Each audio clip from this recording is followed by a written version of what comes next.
면회 불가입니다. 규정이 있는데 아무나 들어올 수 있다고 생각하십니까? 오상필 대위의 말은 칼처럼 날카로웠다. 칠흑 같은 눈보라 속 초소 앞에 선 작고 굽은 노인을 향해 그는 시선을 높이면서도 눈 하나 깜빡이지 않았다. 노파는 아무 말 없이 검정 비닐봉지를 품에 안고 서 있었다. 그 안엔 도시락 2개, 막 지은 흰쌀밥과 갈치조림, 계란말이, 볶은 김치, 밥 한 끼 전하려고 제주에서 10시간을 넘게 달려온 사람치고는 너무도 조용했다. 그녀의 이름은 이봉자, 76세의 해녀 출신 할머니, 막내 아들 하나만 생각하며 그저 밥이라도 전해주고 싶어서 왔을 뿐이었다. 오대위는 차가운 숨을 내뱉으며 고개를 저었다. 현재 전 부대 비상경계 중입니다.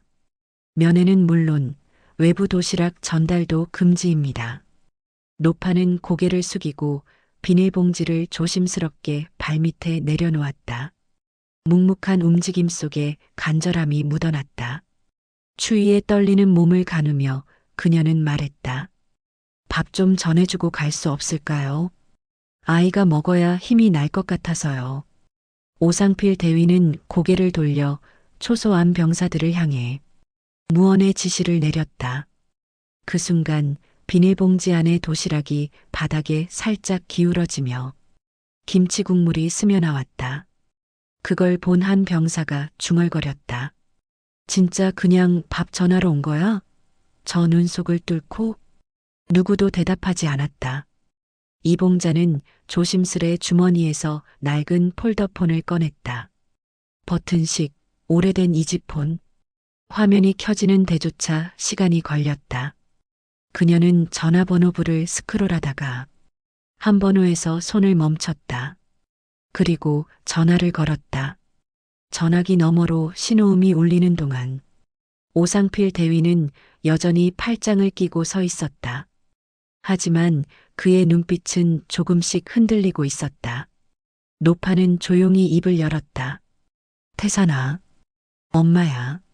지금 네 동생 면회 왔는데 밥도 못 주고 그냥 쫓겨날 판이다. 이런 날씨에. 그래도 엄만 밥은 안 버리고 간다. 그 순간 초소의 공기가 정지했다. 태산.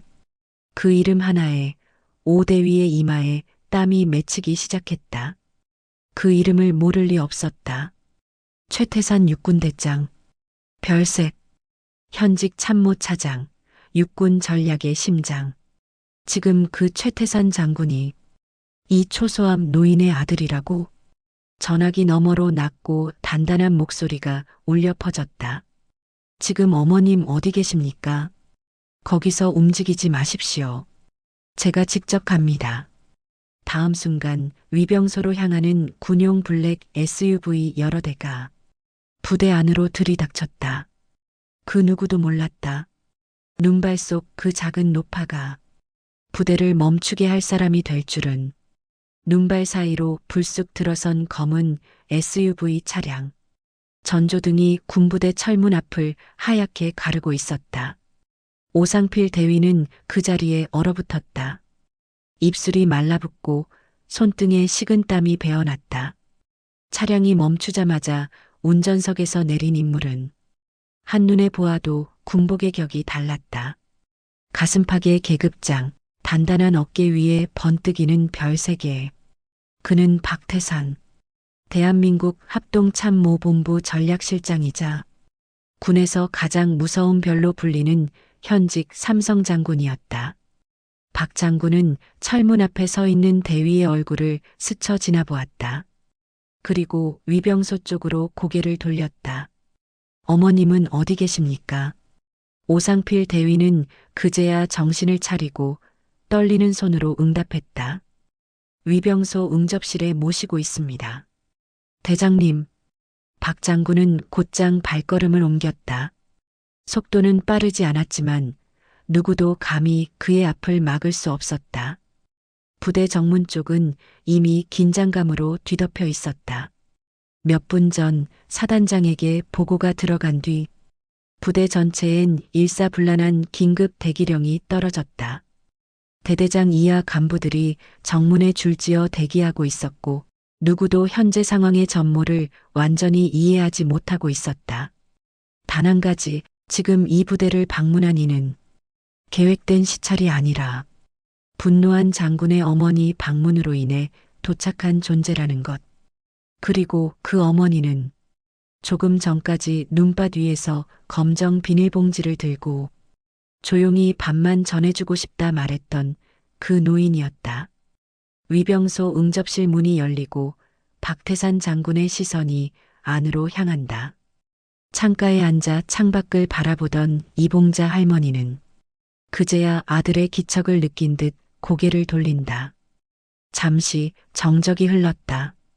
그리고 다음 순간 삼성 장군 박태산이, 그 강철 같은 군인이 어머니 앞에 두 무릎을 꿇었다. 어머니, 추우셨죠? 제가 너무 늦었습니다. 오대위는 그 모습을 멀리서 지켜보며 입술을 꼭 다물었다. 자신이 몇 분 전 이 노파를 어떻게 대했는지 너무도 선명히 떠올랐다. 사단장은 조용히 눈을 깔았다. 부대 전체가 숨죽였다.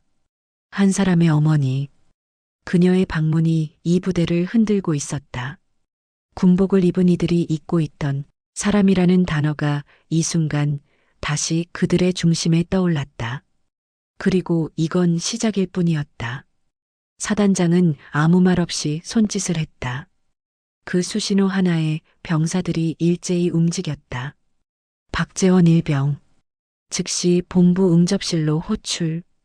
방금 전까지 훈련장에 있던 박재원은 혼잣말을 중얼거리며 복귀하던 중 급히 무전기를 받은 소대장에게 불려나왔다. 급박하게 뛰어들어온 본부 건물.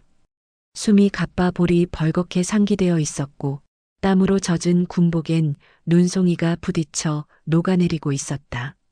문을 열자 그 앞에 가장 먼저 눈에 들어온 것은 다름 아닌 낡은 외투를 입은 자신의 외할머니였다. 재원은 그 자리에 얼어붙었다. 표정이 굳고 입이 벌어졌다. 할머니? 그 순간 방 안의 장교들, 사단장, 대대장, 참모진 모두가 그의 반응을 지켜보고 있었다.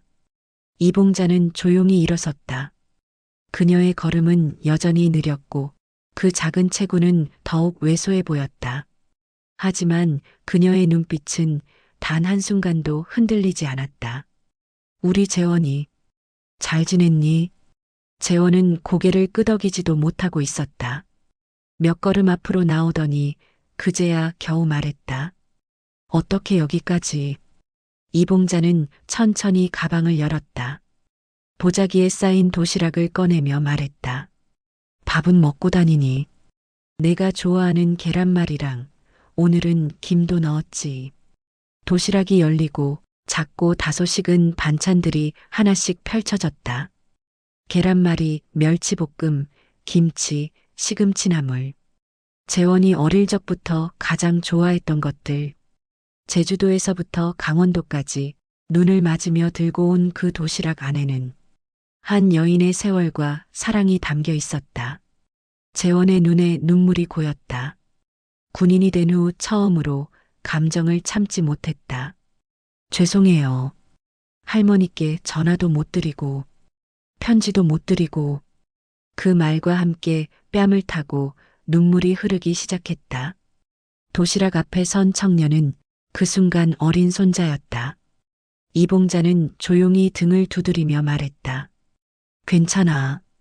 군대는 바쁜 곳이지. 할매는 내가 잘 지낸다는 것만 알면 돼.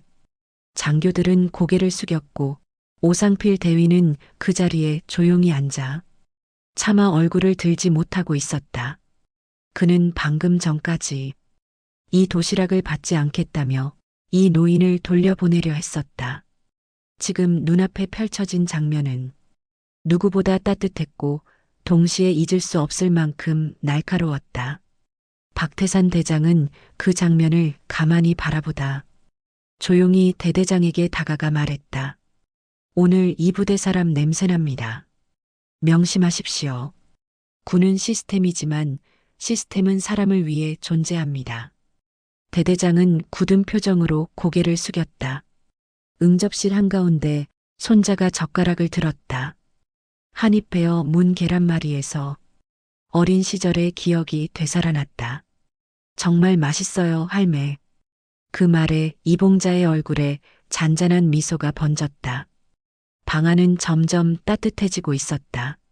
서로 다른 세대, 서로 다른 복장의 사람들이 하나의 식탁을 중심으로 모여 있었다. 하지만 그 자리에 없던 사람, 오대위는 여전히 혼란 속에 머물고 있었다. 그는 이 상황을 감히 눈 마주칠 수 없었다. 그리고 그 혼란은 다음 장에서 더 큰 자각으로 이어지게 된다. 응접실 안의 분위기는 더없이 조용했다. 누구도 먼저 입을 열지 않았다. 식사를 마친 박재원은 아직도 얼떨떨한 표정이었다. 그 옆에서 이봉자 할머니는 남은 도시락 뚜껑을 덮고 조심스레 보자기를 다시 감쌌다. 오상필 대위는 방 한구석에 조용히 서 있었다. 입술을 굳게 다물고 시선은 바닥에 박힌 듯 움직이지 않았다. 가슴 깊은 곳에서 묘한 쓴맛이 올라왔다. 그는 평소처럼 규정대로 처리했을 뿐이었다. 누가 오든 어떤 이유든 민간인은 출입 불가. 냉정하고 단호하게 선을 긋는 것이 임무라고 믿었다. 하지만 지금 이 순간 자신이 내쫓으려 했던 노인이 군 전체를 지휘하는 별셋 장군의 어머니였다는 사실보다 그녀가 그저 할머니였다는 사실이 더 가슴을 때렸다. 그는 천천히 한 발 앞으로 나섰다. 응접실 중앙 박태산 대장과 이봉자 할머니 앞에 섰다. 대장님, 어르신, 죄송합니다. 제가 그 무게를 몰랐습니다. 그의 목소리는 낮았고 잠시 떨렸다. 처음으로 감정이 앞섰다. 박태산은 묵묵히 그를 바라보았다. 그리고 말없이 어머니에게 시선을 돌렸다. 이봉자는 의외로 부드러운 미소를 지었다. 괜찮아요, 젊은이. 당신은 그저 당신 일을 한 것뿐이죠. 오대위의 눈이 커졌다. 그 순간 그는 이해할 수 없었다.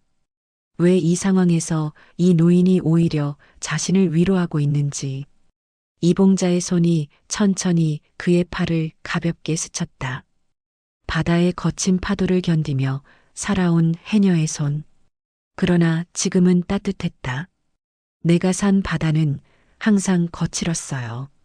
하지만 그 안에서도 물고기는 자라고 생명이 숨쉬죠. 사람 사는 세상도 그래야 해요. 오대위는 아무 말도 하지 못했다. 말을 꺼낼수록 자신이 얼마나 부족했는지만 더 또렷해질 것 같았다. 그는 조용히 고개를 숙였다. 박태산 대장이 천천히 말을 이었다.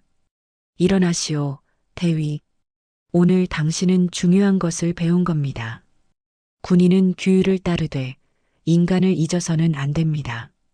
그게 진짜 리더십의 시작이요. 오상필은 천천히 고개를 들었다. 박태산의 눈빛엔 따뜻함과 단호함이 동시에 서려 있었다.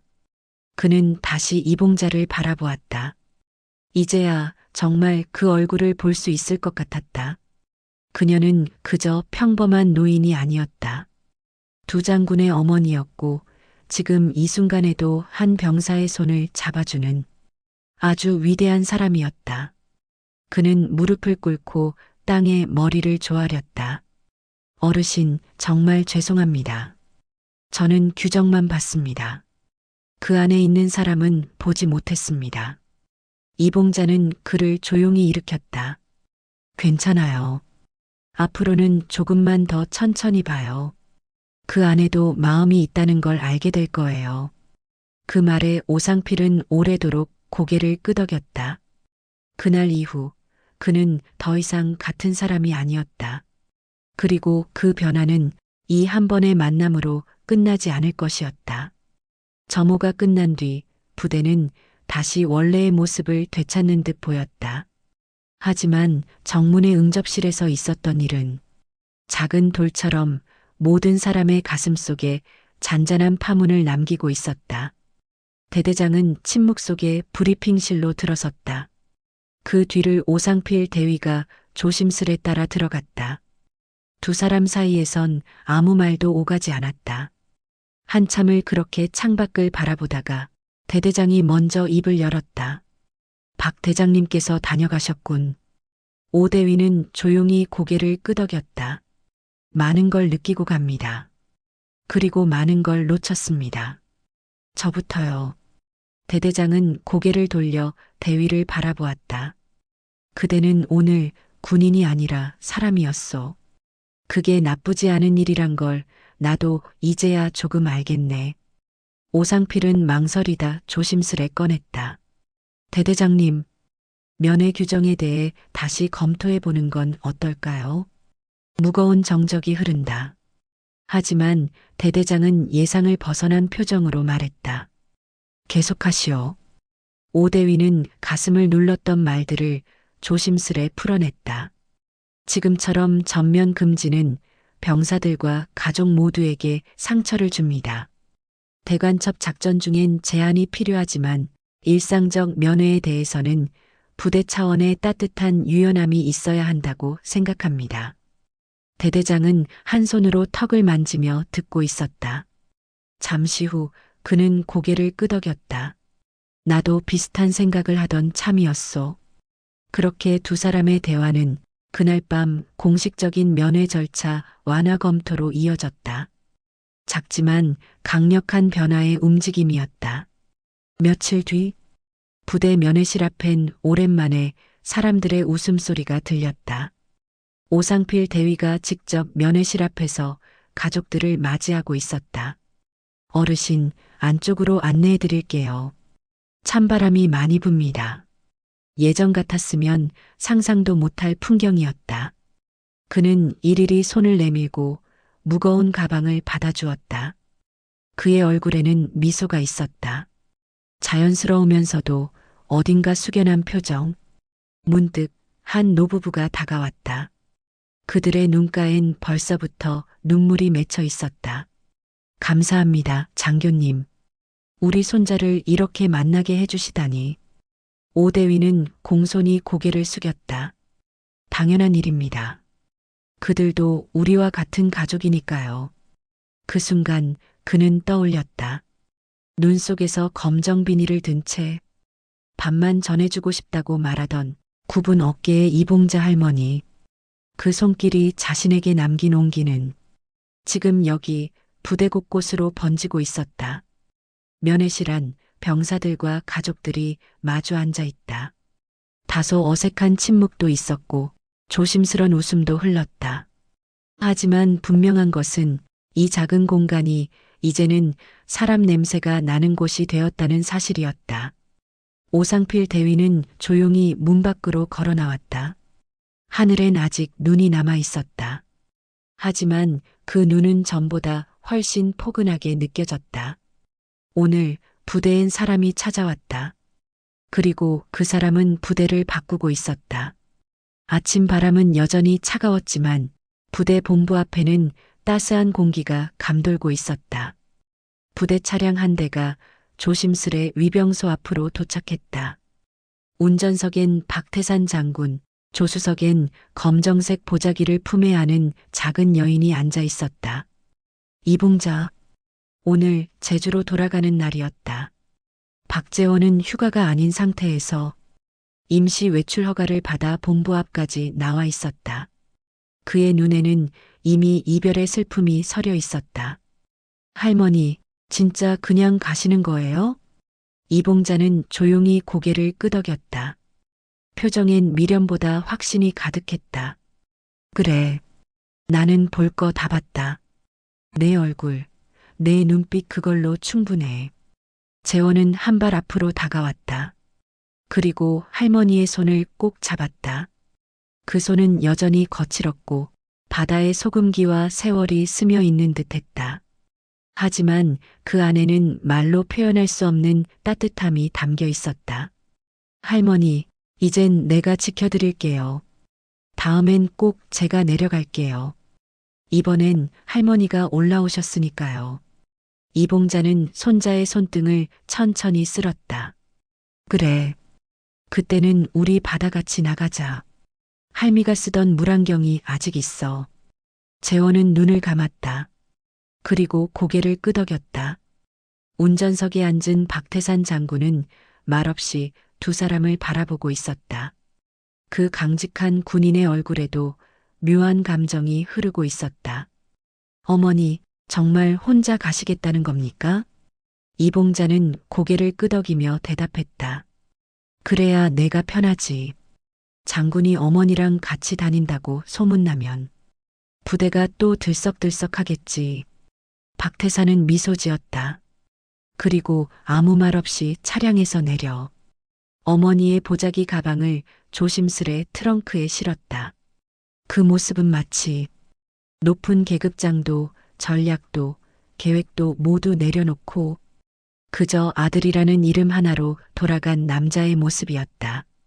그 모습을 뒤에서 오상필 대위가 바라보고 있었다.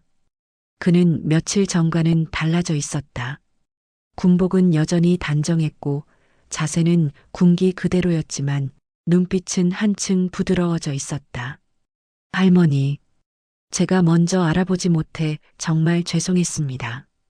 그리고 고맙습니다. 이봉자는 마지막으로 대위를 바라보았다.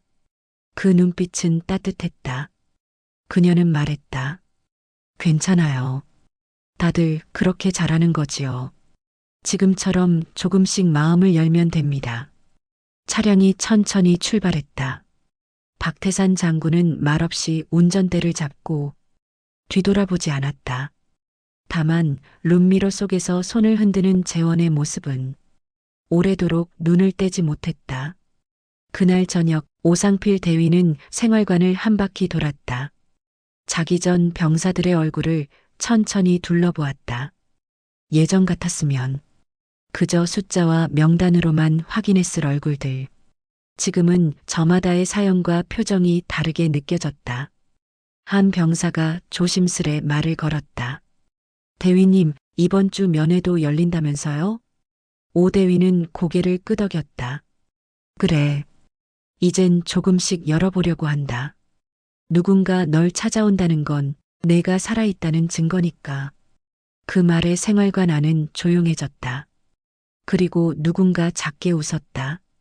그 웃음이 퍼지고 작은 대화가 이어지기 시작했다. 조용한 밤이었다. 하지만 그 밤 속엔 분명 어딘가 따뜻한 것이 움트고 있었다. 제주 서귀포 해안, 그녀가 살던 작은 집 마당 앞에는 겨우내 닫혀있던 물질 바구니가 햇살 아래 나와 있었다.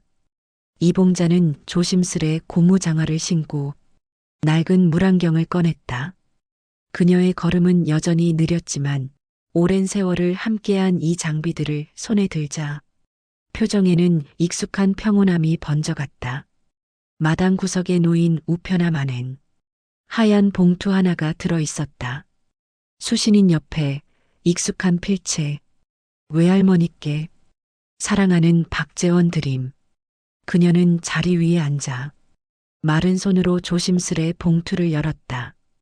편지는 단정한 글씨로 써내려간 한 병사의, 아니 한 손자의 진심이 담겨 있었다.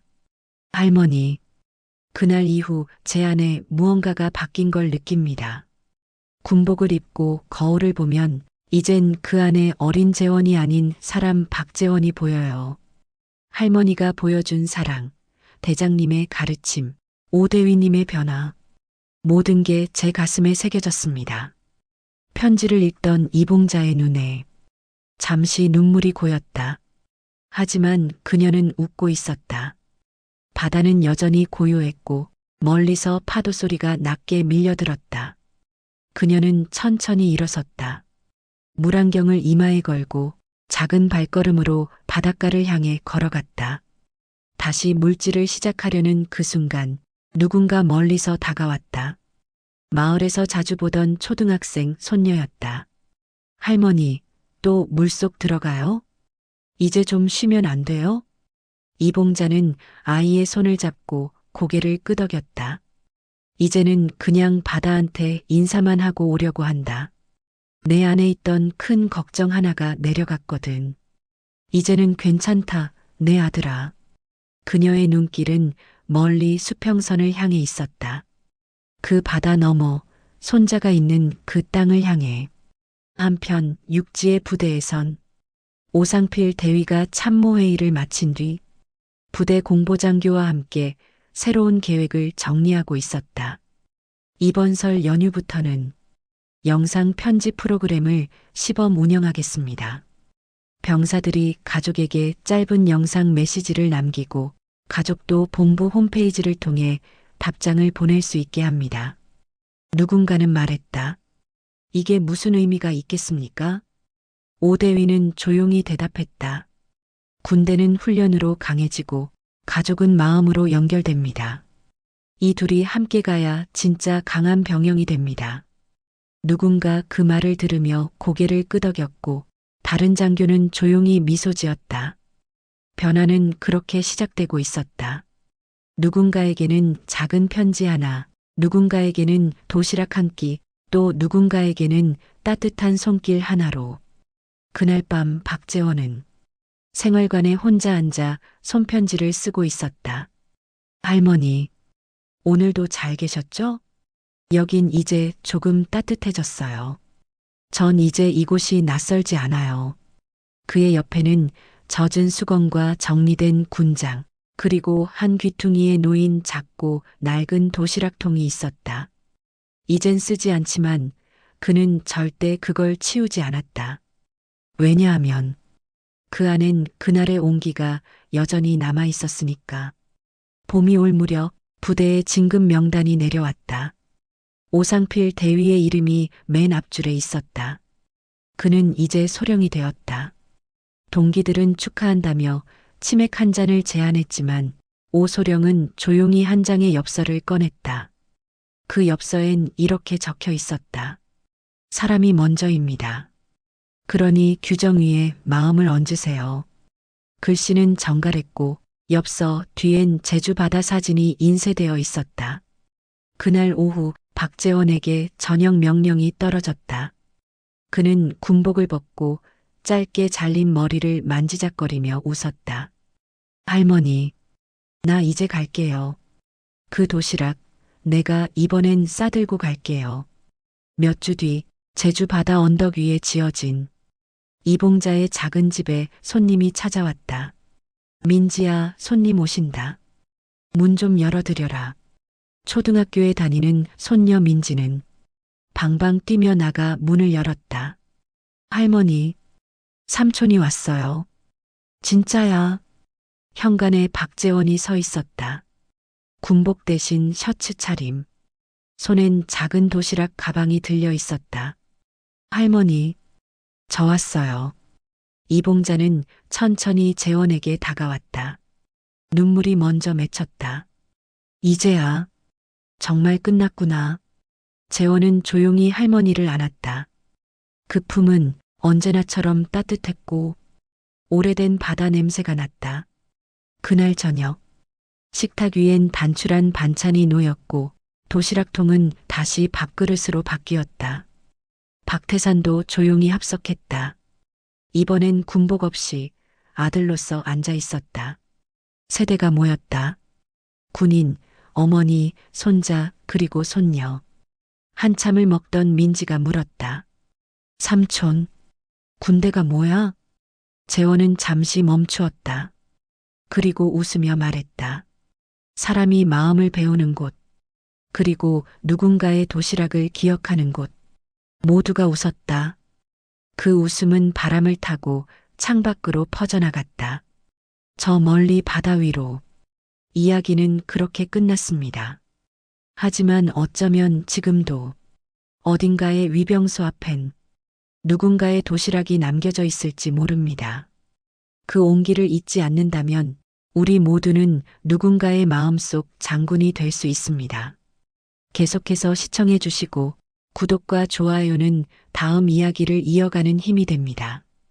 감사합니다.